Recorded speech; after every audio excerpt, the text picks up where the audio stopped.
أعوذ بالله من الشيطان الرجيم بسم الله الرحمن الرحيم والفجر وليال عشر والشفع والوتر والليل إذا يسر هل في ذلك قسم لذي حجر ألم تر كيف فعل ربك بعاد إرم ذات العماد التي لم يخلق مثلها في البلاد وثمود الذين جابوا الصخر بالواد وفرعون ذي الأوتاد الذين طغوا في البلاد فأكثره فيها الفساد فصب عليهم ربك سوط عذاب إن ربك لبالمرصاد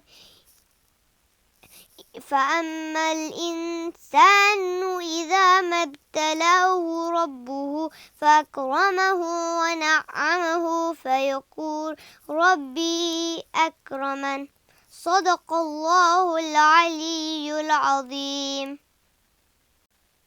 In the name of Allah, the most beneficent, the most merciful, I swear by the daybreak, and the 10 nights, and the even and the odd, and the night when it departs.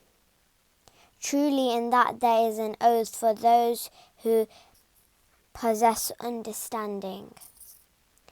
Have you not considered how your Lord dealt with Ad, the people of Aram, possessors of lofty buildings, the like of which were not created in the other cities, and with Samud, who hewed out the rocks in the valley, and with Fir'aun, the lord of hosts, who committed inordinancy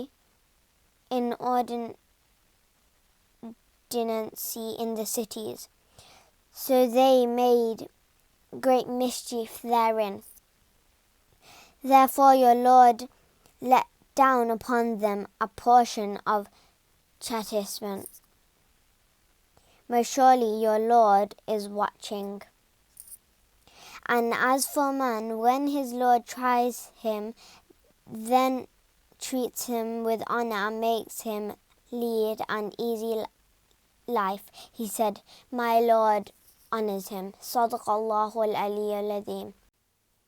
أعوذ بالله من الشيطان اللعين الرجيم بسم الله الرحمن الرحيم الحمد لله رب العالمين الصلاة والسلام على سيدنا ونبينا وطبيب نفوسنا أبي القاسم محمد وعلى آله الطيبين الطاهرين المعصومين الذين أذهب الله عنهم الرجس وطهرهم تطهيرا واللعن الدائم على أعدائهم أجمعين أما بعد فقد قال رسول الله صلى الله عليه وآله وسلم يا علي أنت مني بمنزلة هارون من موسى إلا أنه لا نبي بعدي. مومنین عزاداران امام حسین علیہ السلام، آپ کی خدمت میں مسلسل 2 باتیں عرض کر رہا ہوں. ایک تو یہ ہے کہ مقام حسین علیہ السلام، اور پھر یہ ہے کہ یہ کربلا تک بات کیوں اور کیسے پہنچی. کوشش کر رہا ہوں بڑے باادب انداز سے تاکہ اس بات کو بیان کیا جائے اور ہر سننے والا سنے اور اپنا مائنڈ بنائے یہ کیوں ہوا. بلکہ پیغمبر کے گھرانے سے محبت کرنے والا اور کلمہ پڑھنے والا اس کو ہر صورت میں سوچنا چاہیے کہ یہ کربلا کا واقعہ کوئی معمولی نہیں، اس پہ غور و خوض کرنے کی ضرورت ہے. اس کے اسباب کیا ہیں، واقعات کیا ہیں. آج ہماری اس سلسلے یعنی محرم کی مجالس کے سلسلے میں 9ویں مجلس ہے اور کل 10ویں ہوگی. تو اس سلسلے میں تعزیت بھی پیش کرتے ہیں تمام سامعین کی خدمت میں. صرف مقصود یہ ہے کہ لوگوں تک یہ آواز پہنچے، لوگ سوچیں، لوگ غور و فکر کریں. یہی مقصد ہے سارے ان پروگراموں کا. کسی کا دل دکھانا نہیں، کسی کا منہ چڑھانا نہیں، کسی کے توہین کرنا مقصد نہیں، بلکہ امت مسلمہ کو غور و خوض کرنا چاہیے کہ پیغمبر کے بعد صرف 50 برس کے اندر، یعنی پیغمبر کے بعد جو ہیں 11 ہجری میں وصال ہوا اور 61 میں پہلے مہینے میں یہ حادثہ ہو گیا. تو کم از کم مسلمانوں کو سوچنا چاہیے یہ صحابہ کا دور تھا، تابعین کا دور تھا، یہ یعنی ایک لوگ کہتے ہیں کہ بہترین دور تھا. اس بہترین دور میں اتنا بڑا حادثہ کیوں ہو گیا کہ رسول کے گھرانے کو ذبح کر دیا گیا؟ بہرحال اس پہ غور و خوض کرنا کوئی عیب نہیں، کسی کی توہین نہیں. اور اگر کوئی آدمی اس میں ملوث پایا جاتا ہے تو بہترین انداز یہی ہے کہ انسان اس سے الگ ہو جائے اور کہے کہ میں اسی طرح اس سے بری ہوں جس طرح حضرت ابراہیم اپنے چچا سے بری تھے. پر یہ اتنی مشکل بات نہیں ہے. خواہ شخصیتوں کی تعریفیں اور ذہن میں بیٹھ جاتی ہیں، پھر نکالنا مشکل ہوتی ہیں. لیکن یہاں تو سب تعریفیں اللہ کے لیے ہیں، اور پھر یا اللہ نے جس کو اپنا پیغمبر بنا کر بھیجا ہے کہ وہی اسی کی تعریف ہونی چاہیے. اور اگر اس کے خلاف کوئی آدمی کسی مرحلے پر بھی کھڑا ہوتا ہے یا کوئی پتہ چلتا ہے تو کلمہ پڑھنے والوں کو اس سے دور ہو جانا چاہیے. یہاں تو پورا خاندان ذبح کر دیا گیا. آج میں نے مختصر سی گفتگو اس حدیث پہ ہو گئی جو بڑی معروف حدیث ہے، جس میں رب العزت کے جو آخری پیغمبر ان کی طرف سے آئے ہیں اور جو صادق و امین پیغمبر ہیں، وہ اپنی خواہش سے نہیں بولتے. جو کچھ بھی انہوں نے فرمایا ہے وہ وحی کے مطابق ہے. اور اگر کوئی سمجھتا ہے کہ اپنی خواہش سے بھی بولتے ہیں تو پھر ذرا اپنے کلمہ کو دوبارہ پڑھے، اس لیے قرآن اس کی تائید نہیں کرتا. وہ ان کا ہر کام خدا کے لیے ہے اور خدا کی محبت میں ہے. یہاں جو ارشاد فرمایا، اور یہ بڑی معروف حدیث ہے، صحیح مسلم میں موجود ہے، دیگر کتابوں میں موجود ہے، اس پہ غور کرنے کی ضرورت ہے. چونکہ امام علی علیہ السلام پہلے امام تھے، اس لیے حضور نے بہت زور دیا امام علیہ السلام کی ذات پر، اور فرمایا کہ اے علی تم مجھ سے ایسے ہو جیسے حضرت ہارون جناب موسیٰ سے ان کا مقام تھا. اب بتائیں کہ اور پھر فرمایا اللہ انہ لا نبی بعدی، ہاں میرے بعد کوئی نبی نہیں ہوگا. نبوت کو پیغمبر نے مستثنا کر دیا، یعنی علی تم نبی نہیں ہو، چونکہ حضرت ہارون نبی تھے، مگر سارے مرتبے جو حضرت ہارون کے تھے وہ آپ میں ہیں اور ہونے چاہیے، امت مسلمہ کو ماننا چاہیے. حضرت ہارون کے بارے میں قرآن مجید نے ارشاد فرمایا سورہ طٰہٰ میں، جہاں حضرت موسیٰ نے التجا کی رب العالمین سے، جس فرمایا رب نے کہ جاؤ فرعون کو ذرا بتاؤ اور سمجھاؤ، بہت سرکش ہو گیا ہے. تو پھر حضرت موسیٰ نے کچھ دعائیں مانگی. یہ سورہ طٰہٰ ہے، آیت نمبر 25 سے دعا شروع ہوتی ہے. قال رب اشرح لی صدری ویسر لی امری، میرے سینوں کو وسعت عطا کر، میرے معاملے کو آسان کر. واحلل عقدۃ من لسانی، میری زبان کے جو گرے ہیں ان کو کھول دے. یفقہوا قولی، تاکہ وہ میری بات کو سمجھے. اور اس کے بعد فرمایا واجعل لی، یہ بات یہاں تک، ابھی پہلی دعائیں حضرت موسیٰ کی اپنے لیے تھی، اب ایک اور دعا مانگے واجعل لی وزیرا من اہلی، میری اہل و عیال سے وزیر بنا، میرا وزیر میرے کام میں شریک ہو. آگے سنیے، ہارون اخی اشدد بہ اذری، میرے بھائی ہارون کو میرا وزیر بنا اور اس سے میرا بوجھ جو ہے وہ اٹھائے، تاکہ بوجھ ہلکا ہو یا مضبوط ہو. واشرکہ فی امری، اور اس کو میرے معاملے میں شریک فرما. کہ نسبحک کثیرا ونذکرک کثیرا. اب یہ دعا جو ہے حضرت ابو ذر فرماتے ہیں کہ میں نے اپنے کانوں سے سنا اور پیغمبر کو اپنے آنکھوں سے دیکھ رہا تھا کہ وہ یہ دعا مانگ رہے تھے جو حضرت موسیٰ نے مانگی. کون سی دعا؟ یہی رب اشرح لی صدری ویسر لی امری واحلل عقدۃ من لسانی یفقہوا قولی واجعل لی وزیرا من اہلی. تو میرے خیال میں یہاں جب یہ کہا تو حضرت ابو ذر فرماتے ہیں کہ بس پیغمبر نے حضرت علی کا نام لیا، میرے بھائی علی کو میرے کام میں شریک کر، میرے بھائی موسیٰ نے جس طرح دعا مانگی تھی میں اس لیے تجھ سے التجا کرتا ہوں. تو فرماتے ہیں بس پیغمبر کی دعا ختم ہوئی اور جو ہے وہ پیغمبر کو خبر دی گئی کہ ہم نے تیری دعا قبول کر لی، جس سے حضرت موسیٰ کے بارے میں تھا قال قد اوتیت سؤلک یا موسیٰ، تیرا سوال تجھے عطا ہو گیا. پیغمبر نے دعا ختم کی، ادھر سے مولا علی علیہ السلام کے بارے میں اللہ سبحانہ وتعالیٰ نے خبر دی کہ ہاں علی کو ہم نے تیرے وزیر کے طور پر اس کو چن لیا ہے. بس سمپل سی بات ہے. ویسے تو پیغمبر نے اس دعا سے پہلے بھی اعلان کر دیا تھا دعوت ذو العشیرہ میں کہ دیکھو یہ میرا بھائی ہے، یہ میرا وصی ہے، میرا خلیفہ ہے، میرا وزیر ہے، اور یہ ساری باتیں دعوت ذو العشیرہ میں پیغمبر نے بتا دی تھی.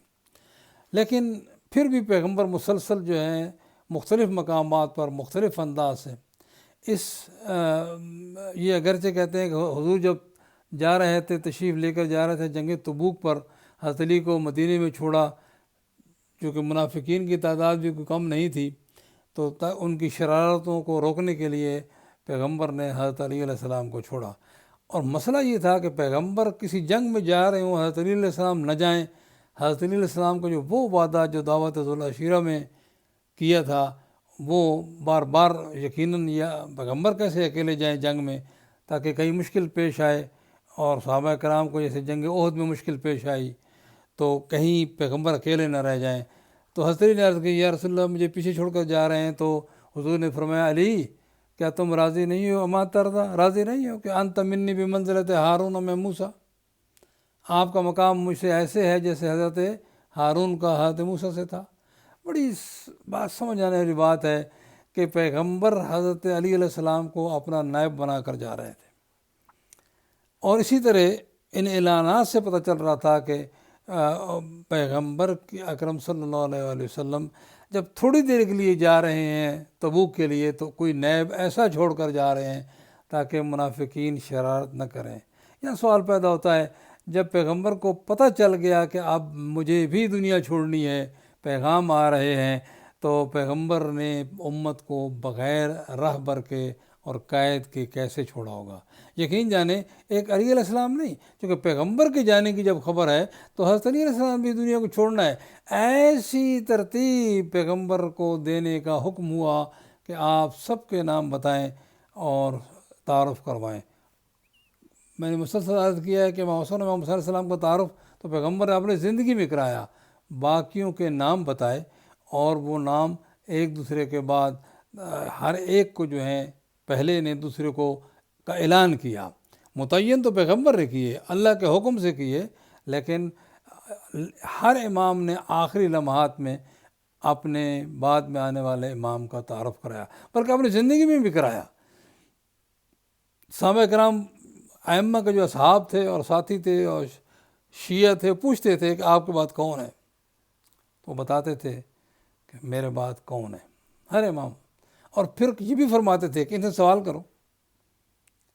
اب ظاہر ہے کہ دوسرے کی طرف نہیں بلکہ اولادیں تھیں ائمہ کی دوسری بھی، لیکن مومنین مطمئن ہو جاتے تھے کہ ہاں ہمارے اس امام کے پاس. ہر زمانے میں ہوا، مثلا امام علی رضا صاحب کے زمانے میں چونکہ دیر سے ان کی اولاد ہوئی تو لوگ پوچھتے تھے آپ تک کوئی اولاد نرینہ نہیں ہے تو کون ہے آپ کے بعد؟ فرمایا مجھے اللہ دینے والے ہیں اولاد.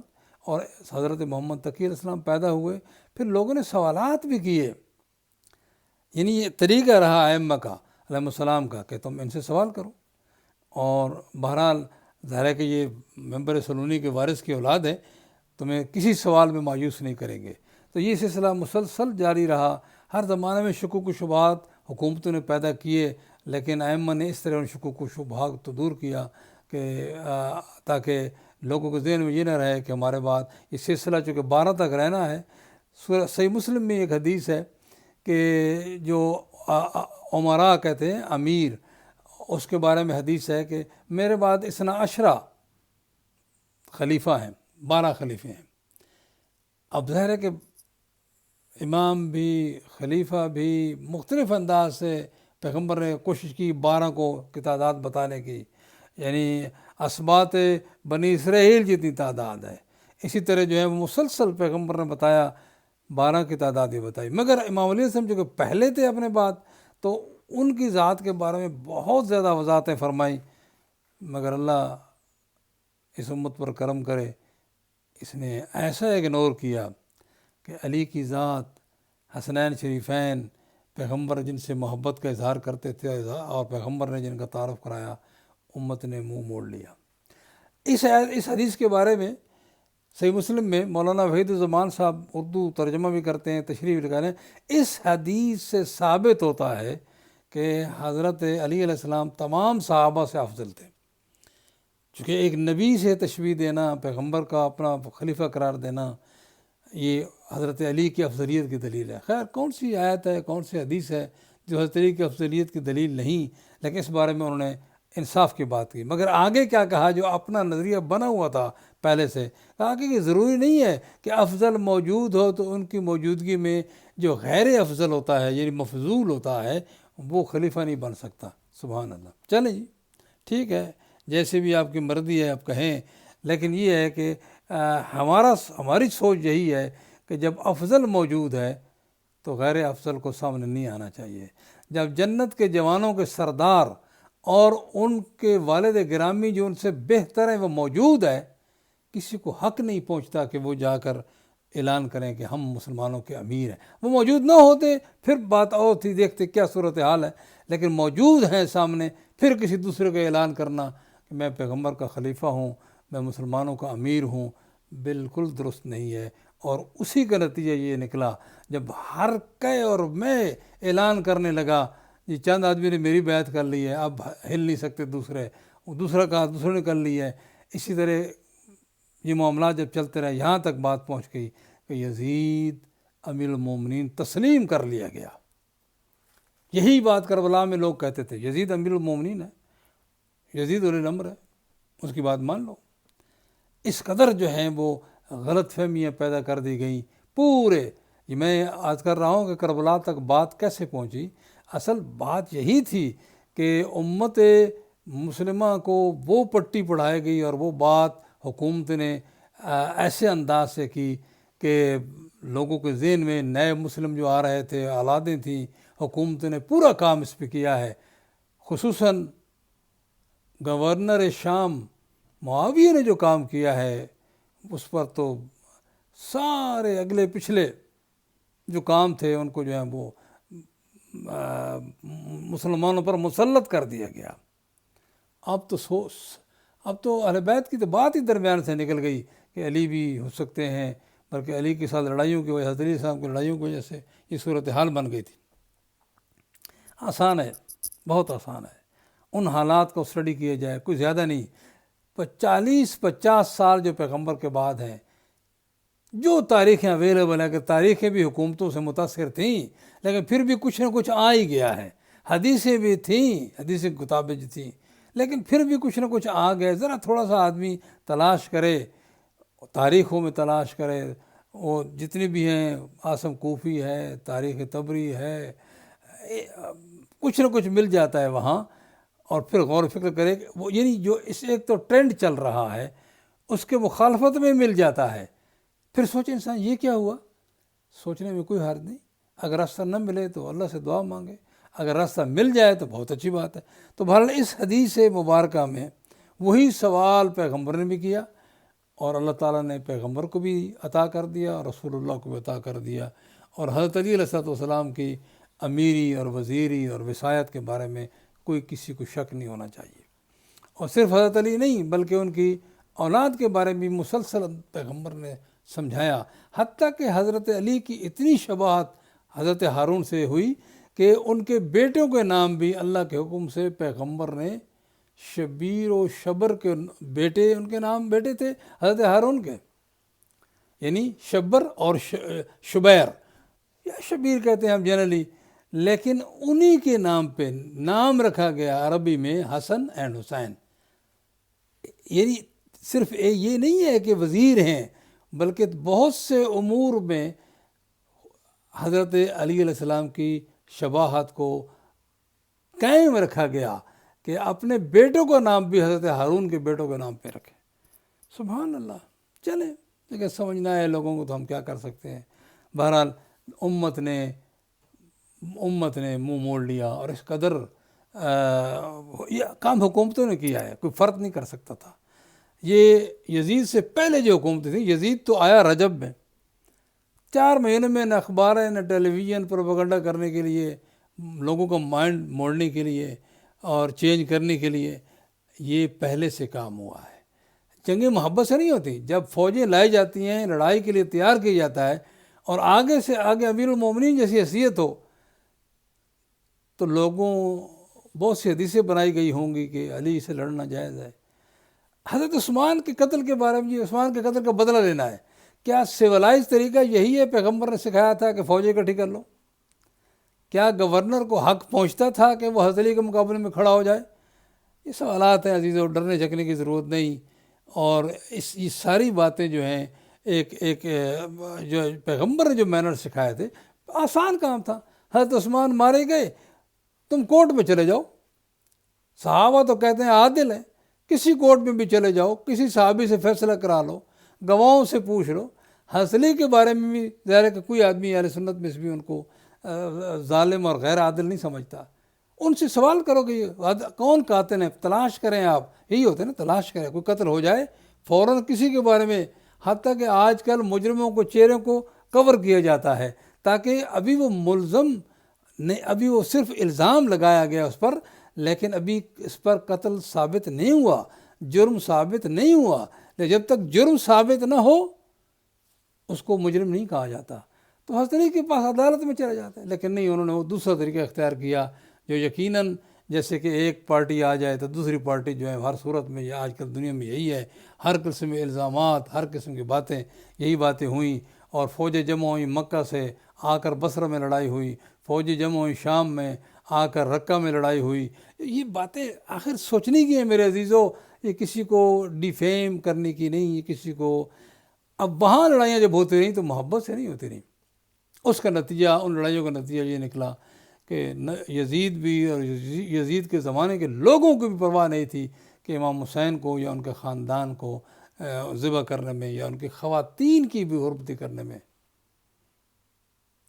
اچھا, میں ایک سوال کرتا ہوں اور یہیں چلتے ہیں اس آخری منزل کی طرف. سوال میرا یہ ہے کہ اگر آج کے مسلمانوں کے سامنے جیسے ہو بہو رسول اللہ کے صورت میں اور سیرت میں کوئی آدمی سامنے آئے تو وہ کیا کریں گے؟ یعنی یہ لوگ, ایک ہر آدمی سوال کرے کہ میرے سامنے اگر پیغمبر آ جائیں رسول گرامی صلی اللہ علیہ وسلم تو کیا کریں گے, میرا رویہ کیا ہوگا, سلوک کیا ہوگا؟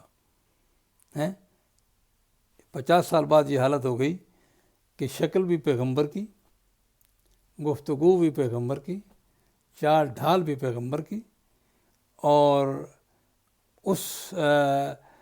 وہ سامنے آیا. حضور حسین علیہ السلام نے بھی, یعنی میں نے کل بھی عرض کیا تھا کہ ہر طریقے سے دشمنوں کے چہروں سے پردے اٹھانے کی کوشش فرمائی.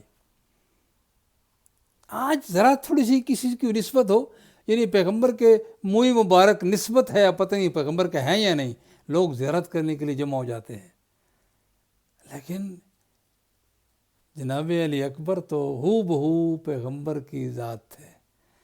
کیا جملے ہیں, دنیا جانتی ہے, ہم شکل پیغمبر تک بات ختم ہو جاتی ہے, لیکن امام حسین السلام کے الفاظ ہیں کہ انہو برز الیہم غلام,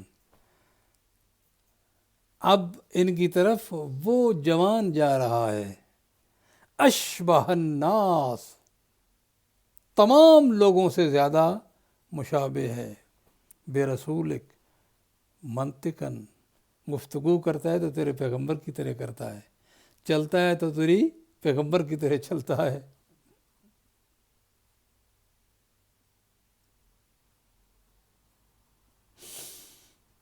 جس کی چال ڈھال, جس کا اخلاق خلقاً, جس کے اخلاق, جس کی چال ڈھال, جس کی گفتگو, یوں کہوں اٹھنا بیٹھنا, چلنا سونا جاگنا, اوڑھنا بچھونا, یوں کہوں نا محبت خدا اور جو ہے تہجد، نماز، اخلاق.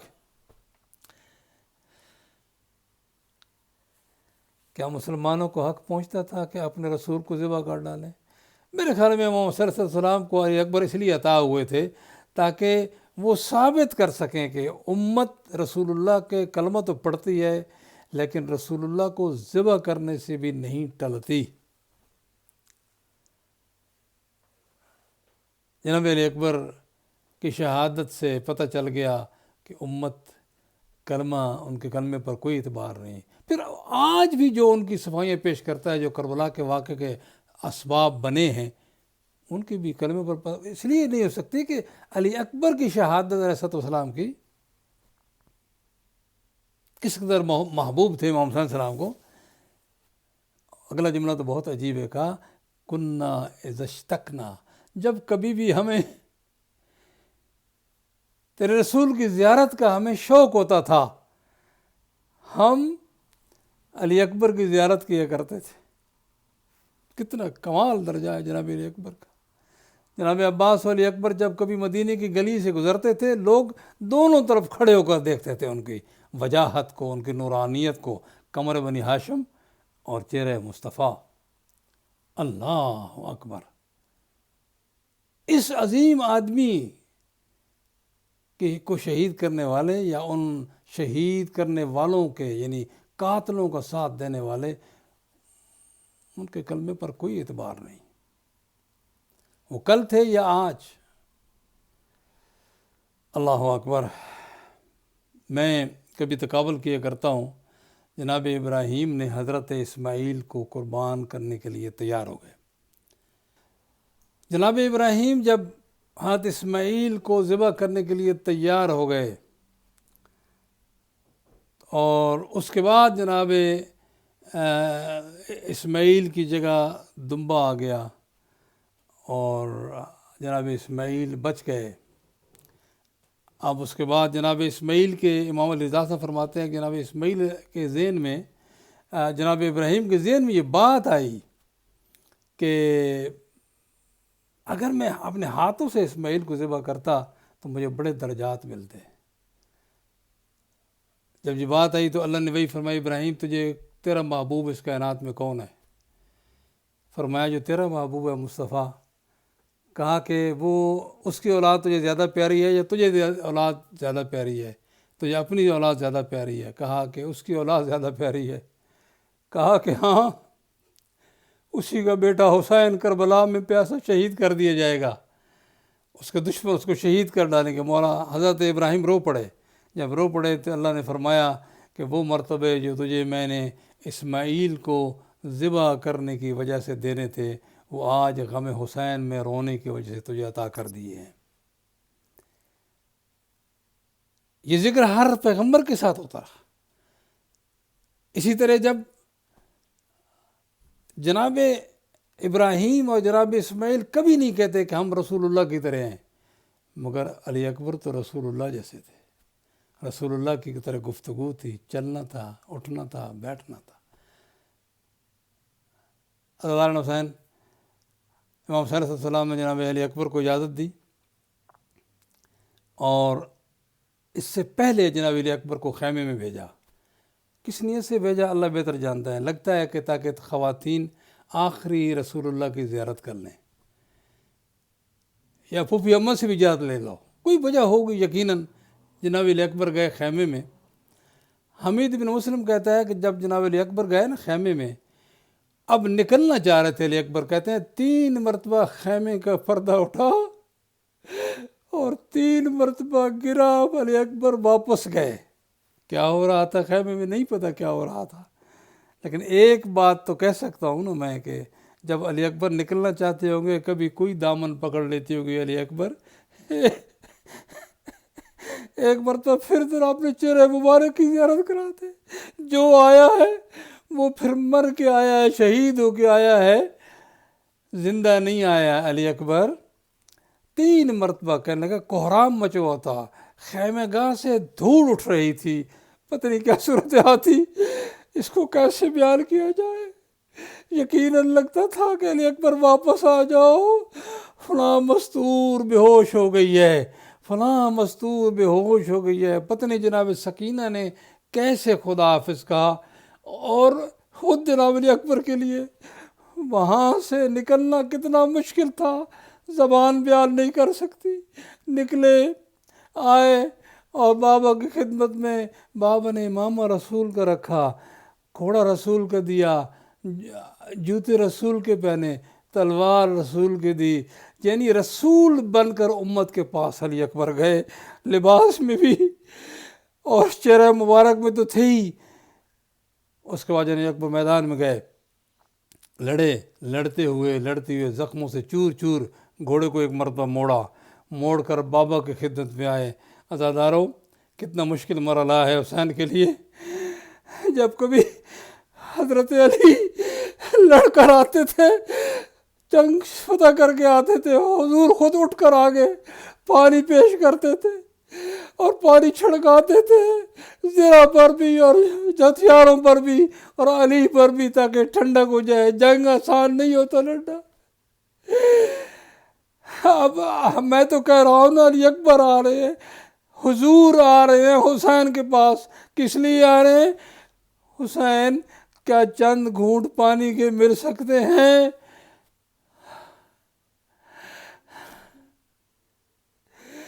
حسین حلی شربت من الماء. بابا کیا پانی کے گھونٹ مل سکتا ہے؟ مولا حسین رو دیے. کہا جائیں بیٹا، ابھی آپ کے نانا آپ کو سیراب کریں گے. علی اکبر واپس آئے. پتہ نہیں کیسے ان کو الفاظ میں کیسے بیان کروں. علی اکبر کیسے واپس آیا کہ میں حسین سخی کے دروازے سے پانی نہیں مل سکا.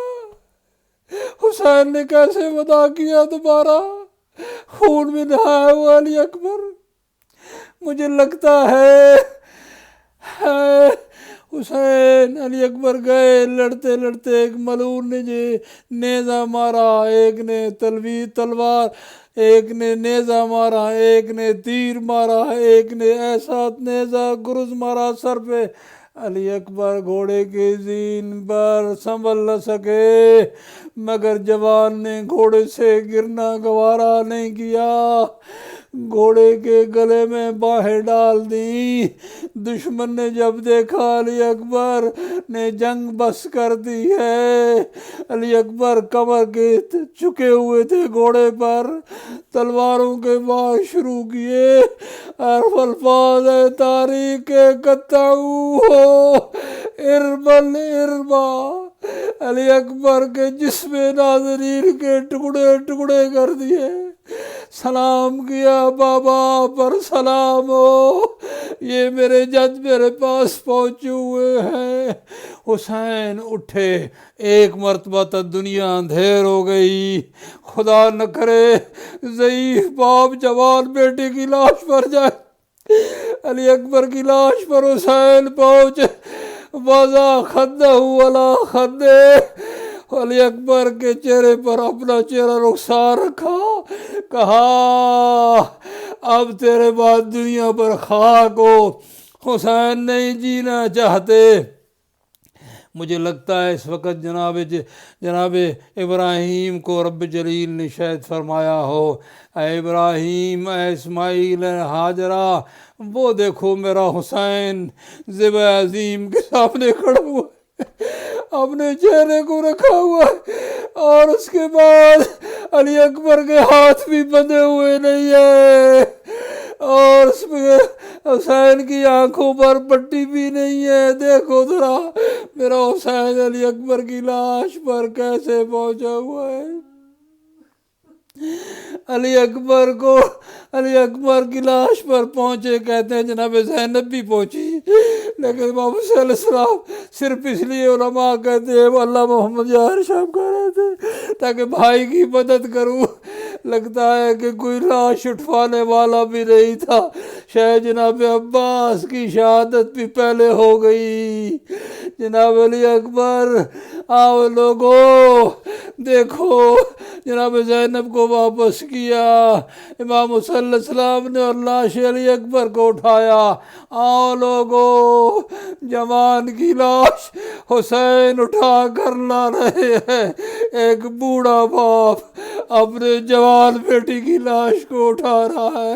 کہتے ہیں کچھ بچوں نے، لڑکوں نے مدد کی، کیسے حسین اٹھائے علی اکبر کی لاش کو۔